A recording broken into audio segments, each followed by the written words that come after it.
So why do I have all of these different ratchet style wrenches slash breaker bar for sockets? Well, they all have different uses. Number one, you have the breaker bar, which I talked about in an earlier video. You also have your basic ratchet wrench right here for putting sockets on. And then you move into torque wrenches, which here's a small one right here. You put your socket on here, and it's a torque wrench for torquing things down. And then you move into your much larger torque wrenches here. So when is it appropriate to use a torque wrench? Well, anytime you're trying to get a fastener tightened down to a specific tension or pressure. So you can use these to crank things down, like lug nuts and stuff, that people do that all the time. However, most things out there do have specs as to how much they're supposed to be torqued down to. And all that is referring to is how tight they should be once they're all on there. You can use ratchet wrenches, but again, with these, you have no idea how tight you're making them. Now, in many cases, it's not super important. However, there are cases where it's very important to have things torqued down to the appropriate pressure or tightness. A couple examples would be like head bolts on cars. If they are too tight, you can ruin the gaskets. If they're not tight enough, then, as it heats up, it can warp and then you have leakage. So there's lots of reasons why.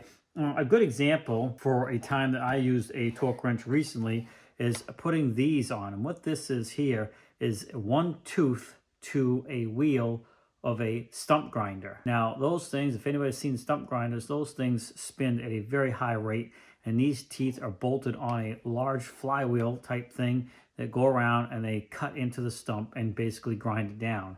So these things have two bolts that and nuts that go on and tighten us to the wheel, and they have a specific amount of pressure they're supposed to be tightened down to. First of all, you wouldn't be able to get them tight enough with just this alone. You'd have to put a pipe on it, but you would never know how tight it was. Same thing with this, and of course this one's just not big enough for the amount, so you would turn to this.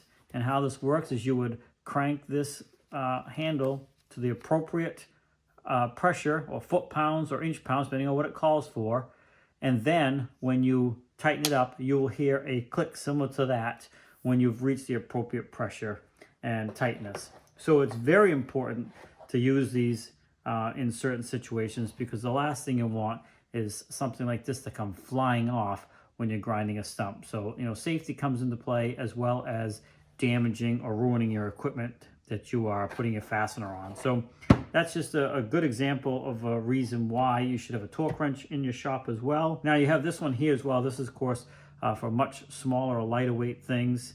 This is a snap-on one right here. And the same thing, you would crank it down to the appropriate pressure that you're trying to create.